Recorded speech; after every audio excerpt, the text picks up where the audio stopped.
In India, what we see, it is the second most common cancer among Indian males, uh, and the incidence rate is around 10 per 1 lakh population, and it is higher in certain urban areas. So in India, we have a lesser incidence as compared to the Western world, and this is mainly because of the screening practices which is there in the Western world. But it is quite catching up in India also.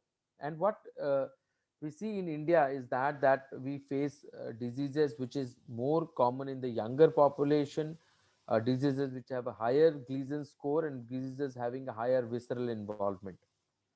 Now, one of the main issues with prostate cancer is that it is a malignancy of the old. So, more than 65% of the patients are elderly, are more than 65 years old, and we see very less patients belonging to 40 to 59 years. So only 1 in 38, and only 1 in 10,000 patients that we see is actually having prostate cancer in aged less than 40 years. And these are mainly patients who have a BRCA1 or 2 mutation, mostly BRCA2 mutation or other inheritable mutations, because of which this cancer occurs so young. Now, if you look at the management of prostate cancer, so we usually divide prostate cancer into the risk stratification as per the local disease stage, as per the PSA, as per the biopsy, what is the Gleason score, and as per whether metastasis is there or not. So when we are classifying these patients, when we talk about high risk patients, so we have a high risk localized cancers, then we have locally advanced, then we have metastatic cancer, which are castrate sensitive or hormone sensitive, and then we have the castrate resistant cancers. So in the highly in the localized high risk category, we have the option of going ahead with radical prostatectomy or IMRT. And in these patients, usually they require androgen deprivation therapy as a neoadjuvant status, or in the post operative adjuvant. Then in the locally advanced setting, when disease is usually not operable and they are high, in these patients there is a role, definite role of a neoadjuvant hormonal therapy, androgen deprivation therapy, followed by locoregional radiotherapy, and then to continue the adjuvant therapy of androgen deprivation for around 2 to 3 years.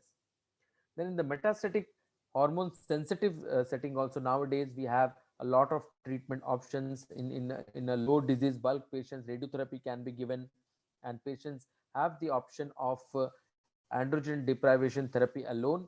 But now with the advent of newer trials in the hormone sensitive setting, we have the option of using docetaxel, we have the option of using abiraterone, enzalutamide, apalutamide. So all these drugs are definite treatment options in addition to androgen deprivation. So androgen deprivation therapy remains the basis of all, and it has to continue even in the castrate resistant phase. So you cannot off the patient from androgen deprivation. Now, for androgen deprivation, there are two means. One is surgical by bilateral orchidectomy, or by medical means by the use of LHRH agonists or LHRH antagonists. And we know that there is a great deal of taboo associated with surgical, orchidectomy. A lot of patients don't prefer that. It has psychological issues. uh, so therefore, also requires patients to undergo a surgery. So medical means is something which is very very popular, very very commonly used, and very very effective, equally effective as surgical options. So we'll go ahead and see how we fare these two ways, that is LHRH agonist and antagonist in the. So when you look at the androgen deprivation therapy, so we have the GnRH or the LHRH agonists. So these are mainly leuprolide or goserelin, and they act on the anti-pituitary gland, and their way of functioning is by decreasing the release of luteinizing hormone through the down regulation of the GnRH receptors.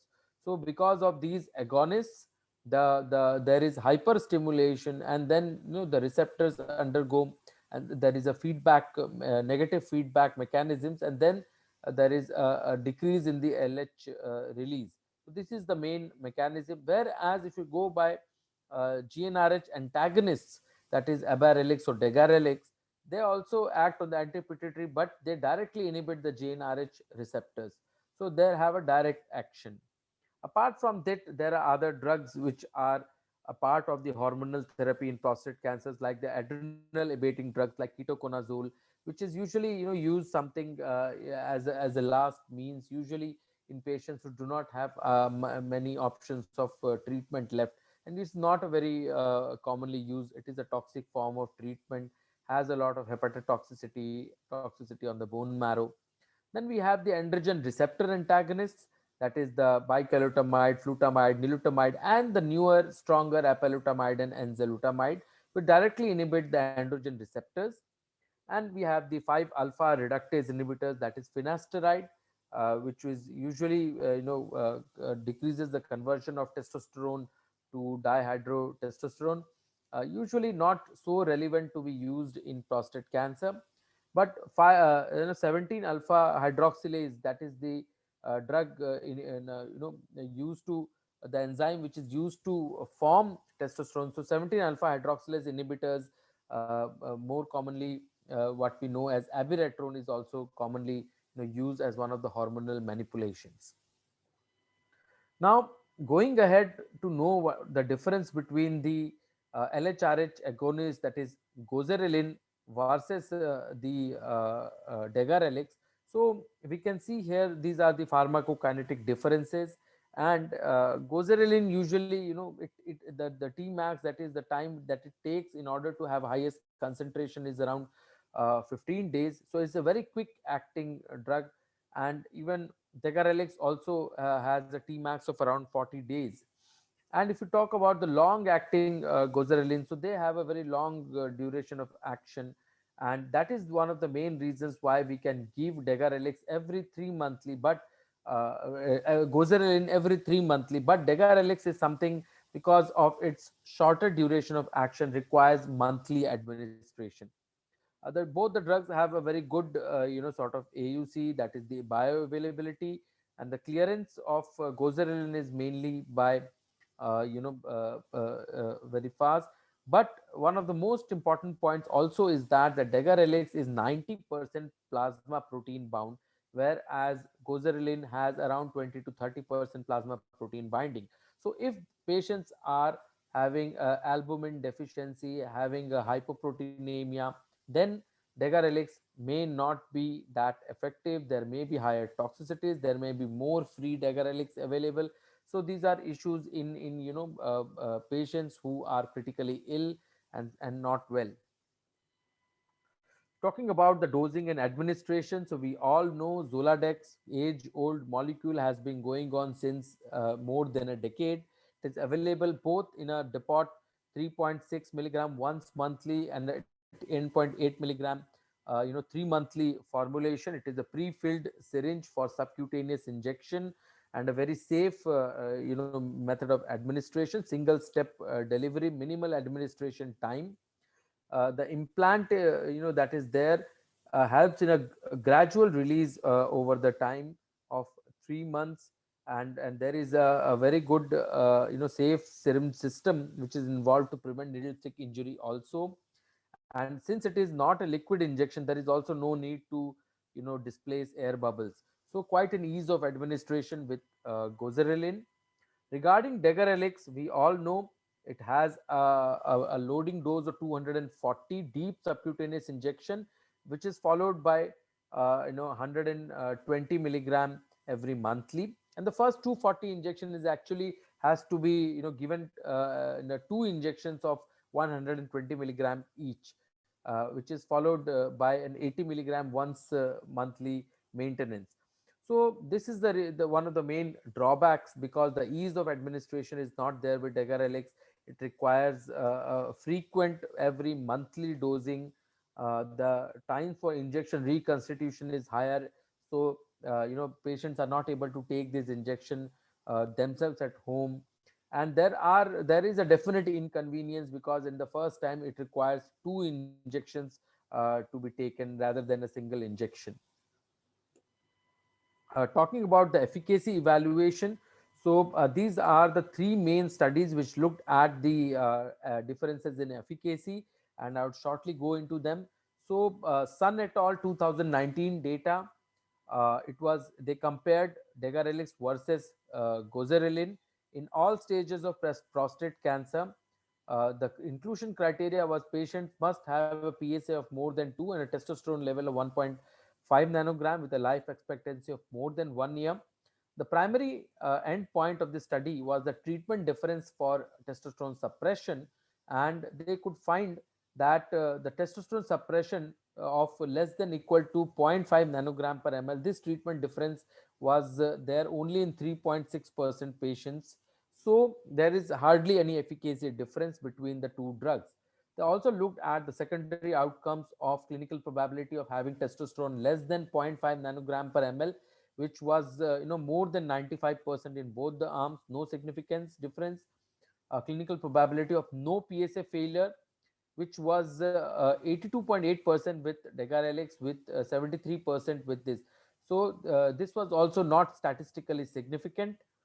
Clinical probability of PSA progression free survival. So this was 82% with Degarelix and 71% with Gozerelin. So there was one of the these PSA PFS was slightly higher in the Degarelix arm. However, this was not powered to attain. This is a small data set. So and the p value was just borderline at 1.038, and the probability of PFS, as we see, again it was not statistically significant, although numerically there was a 10% difference in the Degarelix arm. Talking about the Ozono study, so they also compared Degarelix versus Gozerelin, including prostate cancer patients of all stages, and the primary outcome was percentage of patients with the median testosterone level of less than zero point 0.2 nanogram per ml, and this was again something which was in favor of Gozerelin instead. So it was a 95% with Degarelix and 100% with Gozerelin. To talk about the median percentage of reduction in PSA at day 3, so this was 18% with Degarelix, whereas it was only 1.95% with Gozerelin. If you look at the LH level reduction, this was higher with Gozerelin as compared to Degarelix. FSH level reduction, again 95% versus 87%, so it's around 7-8% numerically higher. And patients with PSA relapse, so if you look at the PSA relapse, it was 2.6% with Degarelix, but 0.9% with Gozerelin. So Gozerelin clearly having slightly better efficacy in according to this study.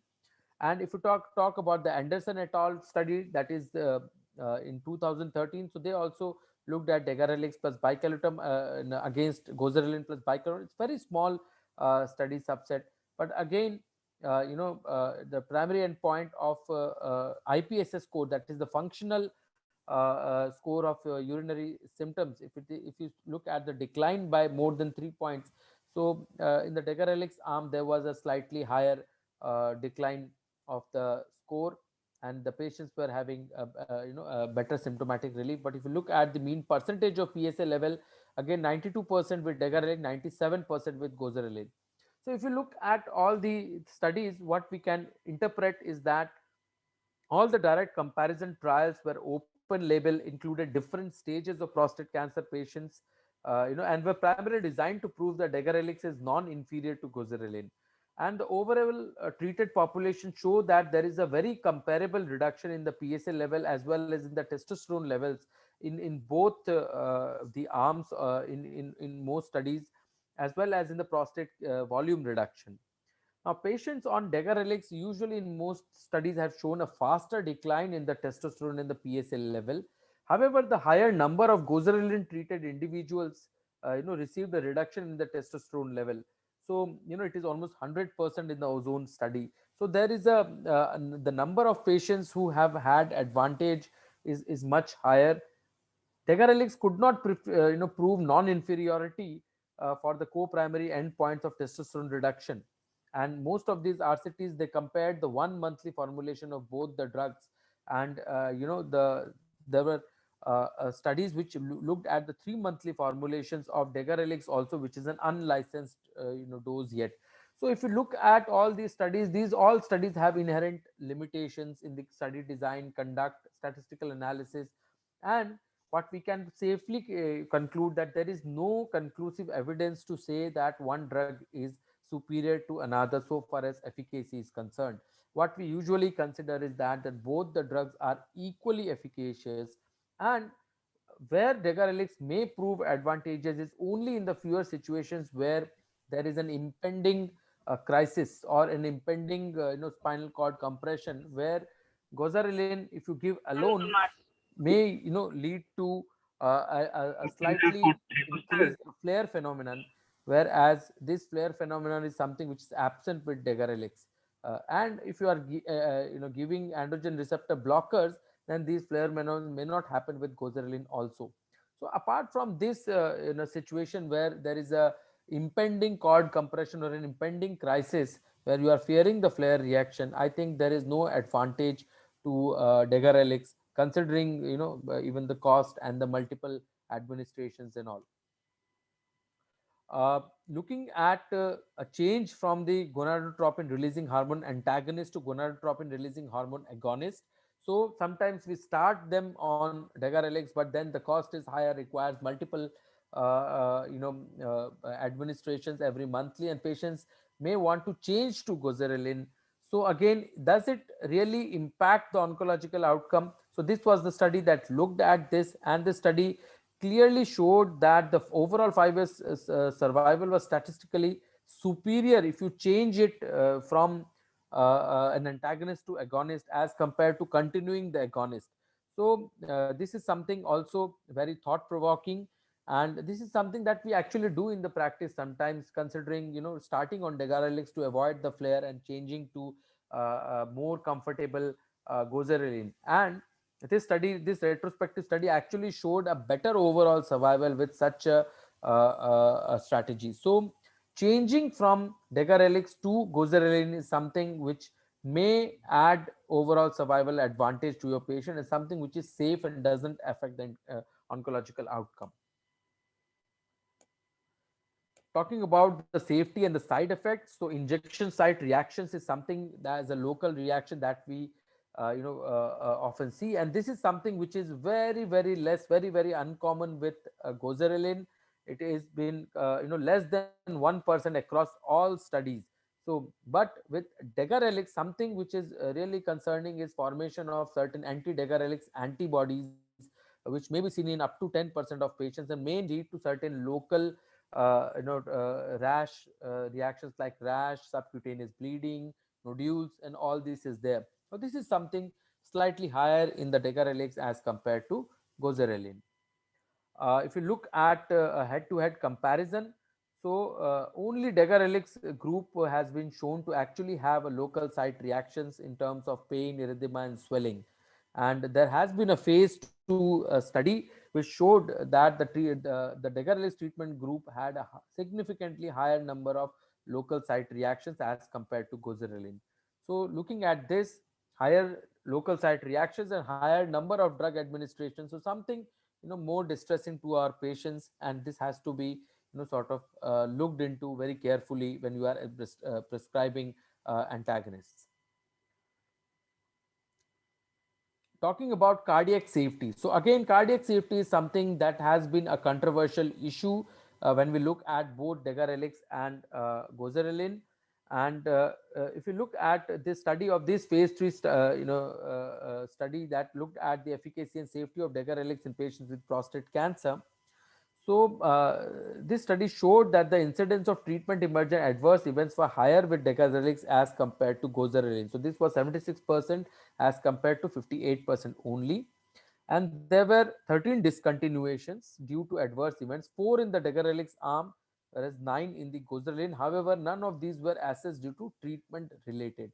Now, the most common side effects were cardiac disorders, which occur in the 5 patients in the degarelix group and 2 patients in the goserelin group.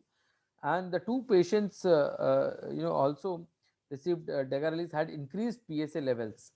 So, cardiotoxicity in the form of having certain cardiac events is something that has been, a subject of concern. And although degarelix has been shown in few studies to be cardiac wise, having better safety, having lesser hypertension, lesser lipid profile derangement, but then there are also studies which have shown a slightly higher cardiac. So again, in this point, there has been a lack of consensus, which clearly says that degarelix is more cardio safe as compared to goserelin. So there is no common consensus on that, and both of them appears to have certain cardiac issues, which are mainly driven by decreased testosterone level and higher atherosclerotic events. Now, again, if you look at the safety findings of this study, as I looked, told you, there were cardiac disorders which are higher. So, if you look at sort of the clear interpretation of all these, so degarelix achieves a rapid castrate levels as compared to, but because of this early sharp drop in testosterone, there has not been any improved survival that has yet been proven. But a wide use of degarelix is restricted by the lack of a dose that lasts more than a month, and it requires higher frequency of administration and a more higher severity of local site reactions. There are also reports of degarelix used to ensure rapid testosterone suppression without a flare, following by switch to a more tolerable and easy to administer LHRH agonist. And this strategy is something that is, is thought provoking and has shown to have improved survival. And this is something that we should sort of go about for most of our patients. The NICE guidelines also suggest that despite the advantages of degarelix in providing a more rapid as well as improved disease control and no testosterone flare with initial treatment, LHRH antagonists should not be used as the first line ADT. And goserelin, it has been, something which has been used since last 3 decades, and we have such a long, sort of data, such a large data available with its safety as efficacy. So this is something that some we should always go to in our patients of prostate cancer who are localized, advanced, or metastatic. So to conclude, LHRH agonist is the most widely used form of androgen deprivation therapy and considered first line therapy due to this ability to provide durable testosterone suppression effective for several months by a way of single well tolerated injection. It has been widely used with large evidence, with established both with short term as well as long term clinical efficacy, survival benefits in a broad spectrum of prostate cancer patients, both in adjuvant setting as well as the neoadjuvant setting, as a unique and safe implant delivery system which ensures the minimal local site reaction. uh, and the evidence regarding to its cardiovascular safety has so far shown comparable results for LHRH agonists and degarelix. And for any study to prove actually a higher safety for degarelix, something which needs more proper evaluation. So with this, I thank all of you for patient listening, and I thank AstraZeneca once again for giving me this opportunity. Thanks a lot. And if there are any questions, I would be happy to answer. Thank you. Thank you so much, Dr. Vivek Agrawal, for a very nice presentation and the way you explained each and every trial. It was a very excellent. So, as you mentioned, we will open the lines for some questions if they are coming. So, requesting participants, if you have any questions, please, Dr. Vivek will be more than happy to address those before we move to our today's second speaker.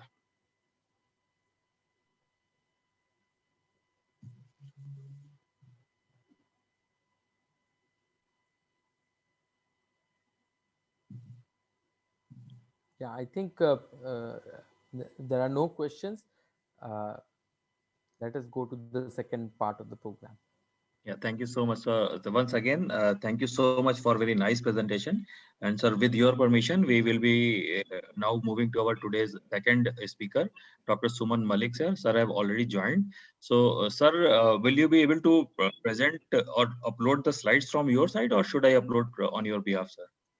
I want to take apology first that sorry, I am driving because I had an emergency today. So anyway, Okay. I think you can upload from your side. So I will briefly discuss of my own impromptu. So because it's not possible for me to see the slides as well because I am driving off my own. So Oh, okay. So today, basically, we'll discuss about the management of prostate cancer in basically the hormonal management. Vivek has nicely showcased about the goserelin and vis-a-vis decarelix, pros and cons of using goserelin and decarelix. And being a radiation oncologist, most of the patients that we see, they are locally advanced or metastatic. And we know that for locally advanced or metastatic CA prostate, hormone therapy is an integral part.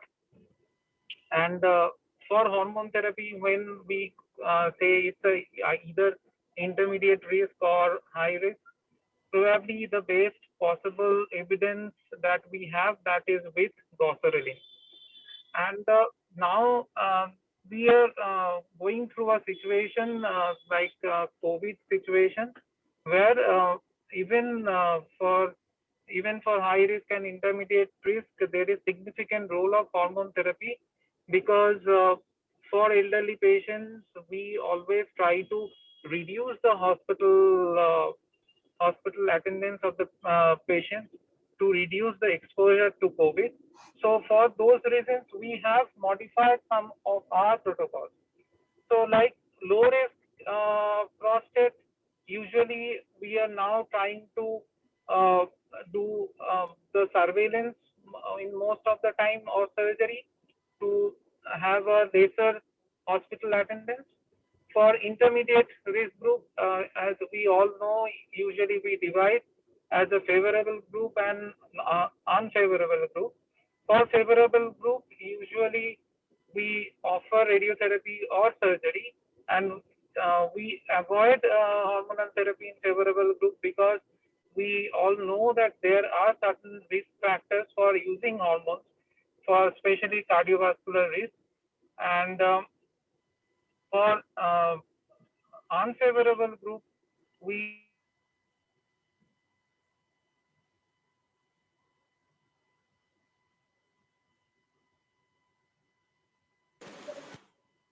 Sir, I think there is some network issue as he is on the highway.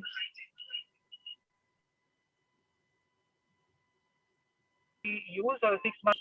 Next thing is about the after the intermediate risk. The next thing about the high risk group. In high risk CA prostate, um, for now when the COVID is at peak time, when there is a surge of COVID infection, usually the standard is usually we give neoadjuvant hormone therapy for 3 months, followed by radiotherapy. But when there is a wave of COVID there, like in the first wave or second wave, usually we defer radiotherapy. In those cases, we sometimes we give prolonged hormone therapy, maybe up to 6 months. And we have modified our radiotherapy protocol, like instead of prolonged radiotherapy,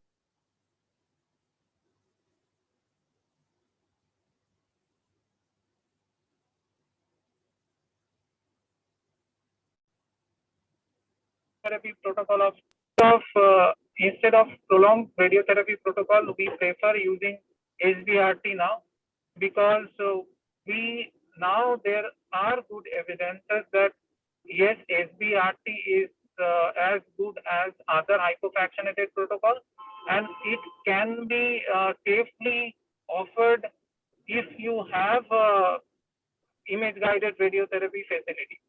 So we are now using SBRT protocol in many of the cases. Even for elderly cases, elderly patients, we are offering weekly SBRT regime because weekly regime has also proven its proven its efficacy, as well as it is safe for prostate cancer. And we have few long-term data on weekly hypofractionated, extremely hypofractionated SBRT protocols. So now actually we have changed a bit of using of prolonged hormone therapy and delayed radiotherapy, lesser attendance, lesser hospital attendance, and these are the things that we have modified for last 1.5 years. And day by day, hypofractionated radiotherapy becoming more and more popular. And now we are more confident in giving hypofractionated radiotherapy instead of prolonged fractionated radiotherapy. And now we have enough evidence of